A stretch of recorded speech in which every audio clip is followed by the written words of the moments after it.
मैं अभी कुछ दिन पहले ग्वालियर के महिला थाने में गया था किसी काम से, तो मैंने वहाँ देखा कि एक केस था कि वहाँ घर की महिलाएँ या कोई एक महिला थी, वो रील्स ज़्यादा बनाती थी और देखती थी। मतलब आजकल सोशल मीडिया का दौर है, सब लोग ये सोचते हैं कि लोग मुझे जानें, तो हर तरह की रील बनाती थी। उसमें परिवार के सदस्यों की रोक-टोक थी, कई सारी चीज़ें थी। फिर ये हुई कि एक दिन पति का हाथ पत्नी पर उठ गया, फिर परिवार का भी उठ गया और उसका वो मामला धीरे-धीरे थाने में आ गया।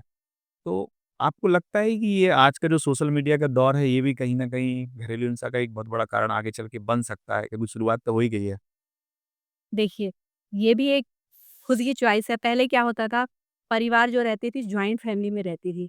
तो आपस में बातचीत हो जाती थी और इतने सारे सोशल वर्क होते थे कि वो महिलाओं को मतलब खाली समय ही नहीं मिल पाता था। और आजकल जो न्यूक्लियर फैमिली हो गई है, तो उसमें महिलाएँ क्या है घर में अकेली हो जाती हैं। फिर वो क्या करें, वो मिलता है एक मोबाइल, जिस तरह से बच्चे एडिक्ट हो गए हैं गेम्स के, इस तरह से महिलाएँ भी हो गई हैं। और इस चीज़ को आप बोल रहे हैं रोका-टोकी, तो ये रोका-टोकी उस तरह का है कि जैसे कोई एक नदी बह रही है, आप उसको सडन रोकना चाहते हैं, उसको सडन आप उसकी धार को क्या है बंद करना चाहते हैं, तो फिर क्या होगा, वो उफान मारेगी और बाहर निकलेगी जो आस-पास की चीज़ों को डैमेज करेगी। इसी तरह से चाहे वो बच्चे हों, आपने बच्चों को देखा होगा काफ़ी बच्चे इस चीज़ में सुसाइड भी कर लेते हैं। महिलाओं को भी ऐसे में रोका जाता है तो वो कई ऐसा नहीं बोलेंगे कि सही होता है, कई झूठे मुकदमे भी कर देती हैं घरेलू हिंसा के। तो इस तरह की जो होती है तो आपको इसका क्या करना है, हल निकालना है डाइवर्ट करने का।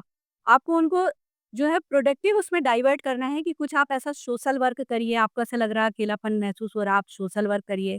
बहुत सारी ऐसी पीड़ित महिलाएँ हैं, उनके लिए आप उनकी हेल्प करिए या खुद की अर्निंग वाले छोटे-मोटे ऐसा कुछ काम करिए, बच्चों को ट्यूशन पढ़ाइए, मतलब कुछ भी आप प्रोडक्टिव वो करिए जिससे कि ये रील्स का है। और जहाँ तक की बात है आप बोल रहे हैं कि यही एक रीज़न है, तो रील्स सोशल मीडिया क्या है, कहते हैं ना कि कोई भी चीज़ अगर टूल्स है तो वो कर्स भी है, वरदान है तो अभिशाप भी है। तो इस चीज़ का आप सही चीज़ में उपयोग कीजिए। आप खुद को आगे बढ़ाने में, अपने विकास में, अपनी प्रगति में आप इसको यूज़ करिए तो बहुत आपका काम कर सकता है ये। जैसे कि आपने देखा होगा कि बच्चे आईएएस तक का एग्ज़ाम, यूपीएससी तक का एग्ज़ाम इसी के थ्रू निकाले हैं। और कई ऐसे हैं कि जो क्राइम करते हैं, जो रेप वगैरह होते हैं उसमें उनकी जो लास्ट हिस्ट्री देखी जाती है तो वो सोशल मीडिया में ही कुछ आपत्तिजनक को देखते हैं। तो जिस चीज़ का कुछ अगर प्लस पॉइंट है तो माइनस पॉइंट भी रहता है। तो मैं ये समझ लूँ कि आप ये कहना चाह रहे हैं कि रील बनाना गलत है? रील बनाना गलत नहीं है, किस तरह की बना रहे हैं वो डिपेंड करता है। बिल्कुल, बिल्कुल।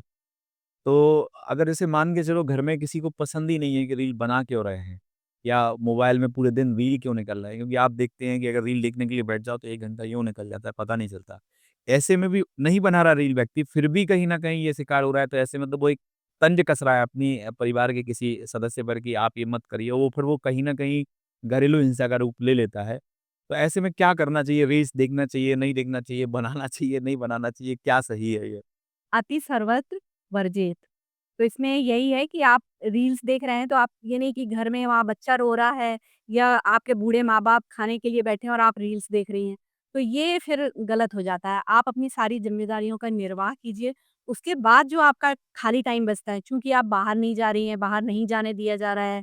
आजकल देख रहे हैं कि महिलाओं के विरुद्ध कितने सारे अपराध बढ़ गए हैं, तो घर में हैं तो इसमें कोई दिक्कत नहीं है, लेकिन आप अपनी ज़िम्मेदारियों की ड्यूटीज़ का आप निर्वाह कीजिए, उसके बाद आप जितना चाहे रील्स देखिए।